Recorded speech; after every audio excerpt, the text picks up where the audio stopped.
So mga kababayan, no, ngayon nga po, no, medyo trending po talaga ngayon itong si Dodong Bukol. Si Kapitan. Kilala niyo si Dodong Bukol? Puta yung live streamer na kapitan sa Digos. Digos Double del Sur. Na, puta, napanood niyo yung napanood niyo yung kung paano siya namatay. 'Di ba? Habang nila-live stream po siya, binaril po siya sa likod. Sa likod, mukhang sa likod eh. Tapos nakapaglakad pa siya. Kitang-kita po talaga sa camera. Naglalakad pa nga po siya ng duguan. Tapos eventually, bumalik pa siya doon sa may upuan. Hirap na huminga. Rinig ko yung yung hininga. Kung parang ganun siya, naghahabol siya ng hininga. So nangyari po yan sa Davao. No, sa Davao, Digos City. Oh, kapitan siya doon eh. Okay. So ngayon, alam naman po natin no, na posibleng politika nga pong ang naging rason nito at baka may nakabangga itong si Dodong Bukol sa kanyang mga live stream. No? So ngayon, ang nakakatawa kasi dito, how hypocrite kasi. Tignan nyo Well, una pala sa lahat, no, tayo po ginagalang po natin yung mga naulila rin po ni Kapitan Bukol. At syempre, condolence po sa buong pamilya. Pero syempre po, ang nakakatawa po kasi dito, yung pagiging double standard po ng mga Duterte. No? So, tinan nyo to Ngayon, si Sara Duterte naman po bida-bida na naman ngayon. No? Sabi niya dito, hindi tayo yuyuko. Kailanman. Sara Duterte stands up for free speech after murder of anti-corruption barangay exec. O yan So, free speech daw. Oo. Alam niyo, nakakatawa kasi dito kung gaano ka-hipokrito tong gagong to, si Sara Duterte. Nung panahon nga po ng tatay niya, yung nagpapa-free speech, yung nag-free speech, kinakasuhan nila, pinapakulong nila. Di ba? Naalala nyo? Oh, Leila de Lima. Hello po, Leila de Lima. Hello po, Rappler. Risa Robles. Hello po. Hello po, Trillanes. Alam niyo, napaka-hypocrite po talaga nitong babaeng to, no? No, ginagamit niya pa po ngayon itong kamatayan nga po ni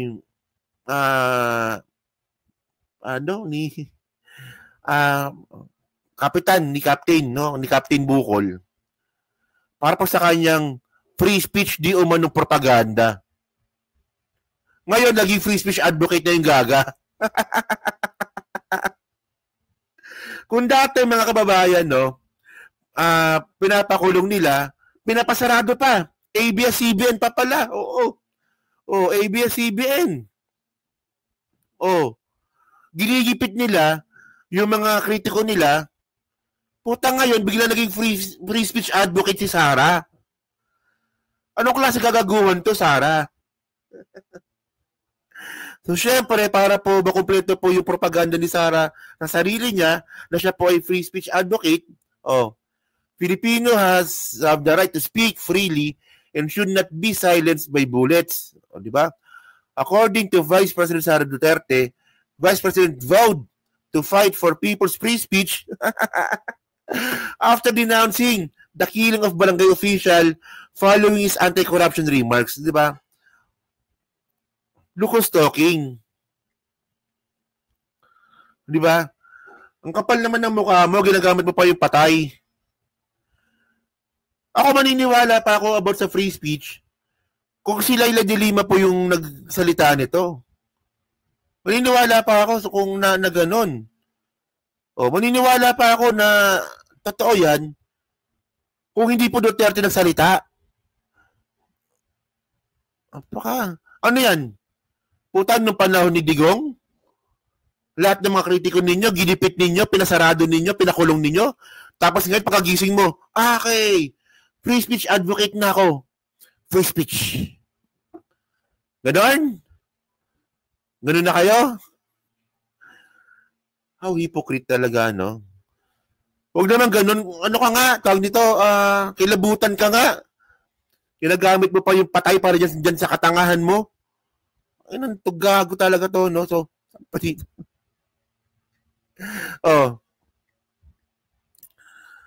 Sabi pa dito, okay, ipinahayag ko ang matinding galit at galit daw siya, no? At nalamhati sa pagpaslak kay Barangay Kapitan ng 3 de Mayo, Digo City na si Oscar Bukol. O mas kilala bilang Kap Dudong, he said. She said pala. O babae pala yon. Ginampanan lamang ni Kap Dudong ang kanyang karapatang magsalita sa korupsyon at politika at malaya at ito ay pinatahimik gamit ang baril at bala. Kita nyo, di ba? So ano bang gusto mo palabasin dito? Nangyari to dahil sa panahon ni PBBM. Ayun ba? Ayun ba gusto mo palabasin dito? Bukol was gunned down while doing a Facebook live broadcast from his home in Tuesday evening. So 2 million na, no? 2 million bounty including 1 million from the Vice President has been offered for the information of the killers and mastermind. Okay, so ayan na. So ayun ang kwento dyan. So ngayon mga kababayan, no? Ngayon, dalawa po kasi dito yung parang ugat o ano bang ugat? Dalawa kasi dito yung parang pinaka-essence ng mensahe po ni Sara Duterte. Free speech at saka patayan. Sabi ko nga sa inyo, ito yung pinaka-ipokritong statement eh. Tingnan nyo pabor daw po siya sa free speech. Pabor siya sa free speech at kinukundina niya raw po yung patayan. Lupet talaga. Gets nyo na ibig ko sabihin. Ngayon, ang tanong ngayon natin dito, paano mo sasabihin na kinukundina mo yung patayan kung nung panahon ninyo, nung panahon ni Digong, Human Rights Watch says Davao killings tolerated, supported by local authorities. 2009 pa po ito balita. Panahon pa ni Digong ng pagiging mayor. Tingnan niya, sabi po ng Human Rights Watch, kaya nga galit na galit si Digong sa Human Rights eh. Sabi po ng Human Rights Watch, ang patayan daw po na nangyari sa Davao City ay tolerated by local authorities. So, sino po yung local authorities? Mga Duterte.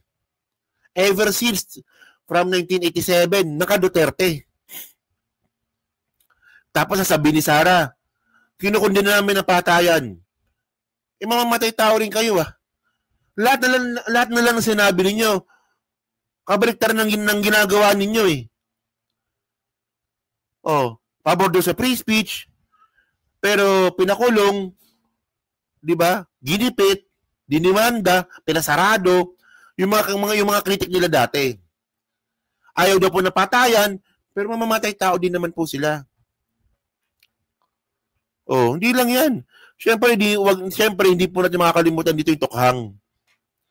Di ba? Yung tukhang, di ba? Alam na din po natin yung tukhang. Sabi pa dito, 2019 po ito, no? You can die anytime, report on death squad, killings lunch on Tuesday. Di ba? Ito talaga, no? Nabalita pa talaga ito. May death squad po ang Davao City. Ito ba mga DDS? Hindi nyo ba naintindihan to? Hindi ba kayo marunong magbasa mga DDS? Hindi nyo ba nakikita kung gaano ka-double standard at gaano ka-ipokrito itong mga Duterte na to? Hindi nyo nakikita to? Di ba? Hindi lang yan. Sabi pa dito. Si Dilima. Dilima. CHR will prove there is Davao Death Squad. The which is, mga kababayan, na-prove na po natin yan. Na totoong meron totoong Davao Death Squad. So, paano natin na-prove? Umamin si Digong. Di ba? Umamin si Digong, di ba? Nalala nyo ba yon? Ay, naku, tubig. Nalala nyo, sabi ni Digong dati sa Senate hearing, yan si Bato, Death Squad yan. Kaya nga yan, lahat yan, mga polis na yan, nagaling Davao, lahat yan, Death Squad yan. Tangina, nagkaroon ng kuto si Bato nun no? Nung sinabi ni Digong yun. Sa Senado, yan si Bato, Death Squad yan. Walang yan na yan, no? Di ba? Well, ulitin ko lang mga kababayan, no? Well, sana nga po, no? mahuli na po at magkaroon po ng hustisya yung nangyari nga po dito kay Kapitan Bukol. No? At syempre, no, sana naman po na wag naman po sanang gamitin sa politika, especially po sa propaganda, yung pagkamatay nga po ni Kapitan. Nagagamit po siya sa politika, especially nga po ni Sara. Di ba? So, yan. Good afternoon po, Birhan. Hello po kay Adela Brosas, kay Mami G3, kay Dolly Barocanay, kay Tita Haru Play, hello po kay Shelby Ranuel, kay Delia del Rosario. No, yan. So kayo mga kababayan, no? So kayo po, no, masabi nyo nga po dito sa nangyari nga po kay Kapitan Bukol. So ako naniniwala po talaga ako na malaki po yung tsansa na politika po nangyari dito, na malaki po yung tsansa na baka may nasagasaan nga po itong si Kapitan Bukol sa kanyang mga live stream. Pero hindi ko lang po talaga matanggap, ginagamit po ito ni Sara Duterte para po sa kanyang propaganda. Diba, wala na po pinipiling lugar si Sara. Wala na rin po siya pinipiling pagkakataon. Diba?